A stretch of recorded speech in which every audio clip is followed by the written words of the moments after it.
میں سوچ رہا ہوں کہ آپ ارسل کی شادی اسما سے کر دیں۔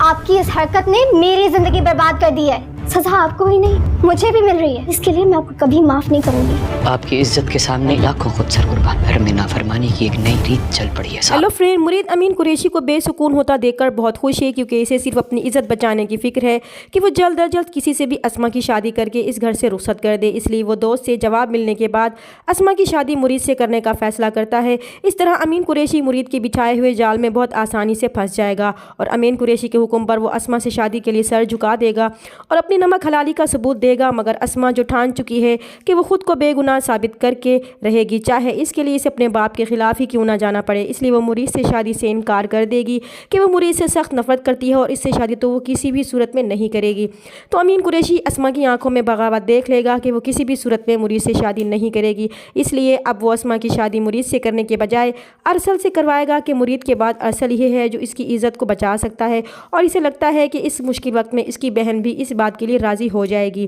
دوسری طرف جب ایمل کو اس بات کا علم ہوگا کہ اسما اور مرید کی شادی ہونے والی ہے تو اسے اپنی بہن پر شدید غصہ آئے گا، مگر اسما کے انکار پر جب اس کا رشتہ ارسل سے کیا جائے گا تو وہ اپنی بہن سے شدید نفرت کا اظہار کرے گی کہ اس کی وجہ سے اس کی زندگی بھی تباہ ہو رہی ہے، وہ اس کی خوشیوں کی قاتل ہے، وہ اسے کبھی بھی معاف نہیں کرے گی۔ ایمل کیونکہ مرید سے محبت کرتی ہے، مگر وہ یہ بھی نہیں چاہے گی کہ اس کی شادی ارسل سے ہو، کیونکہ وہ جانتی ہے کہ اس کا باپ کسی بھی صورت میں اس کی شادی گھر کے نوکر سے نہیں کرے گا۔ اسما اس ساری صورتحال پر بہت پریشان ہو جائے گی اور وہ یہ گھر چھوڑ کر جانے کا فیصلہ کر لے گی، اور یہ بات مرید کو معلوم ہو جائے گی۔ جب امین قریشی مرید کو بتائے گا کہ اسما کی شادی اب مرید سے نہیں ہوگی تو مرید کے لیے یہ بات پریشانی کا باعث ہوگی، اور وہ پھر سے ایک نئی چال چلتے ہوئے امین قریشی کے کانوں میں یہ بات ڈالنے کی کوشش کرے گا کہ اسے اس گھر سے بغاوت کی بو آ رہی ہے، اور وہ ان سب کے لیے تیار رہے، کیونکہ وہ بات اچھی طرح سے جانتا ہے کہ اسما بے قصور ہے اور وہ خود کو بے گناہ ثابت کرنے کے لیے کچھ بھی کرے گی، اور اگر وہ اس گھر سے چلی جائے گی تو اس کا امین قریشی سے بدلہ لینے کا سارا پلان دھرا کا دھرا رہ جائے گا، اور وہ یہ بات کسی بھی صورت میں نہیں ہونے دے گا۔ اس طرح وہ چالاکی سے امین قریشی کو خبردار کرتے ہوئے اسما کو گھر چھوڑ کر جانے سے بھی روک لے گا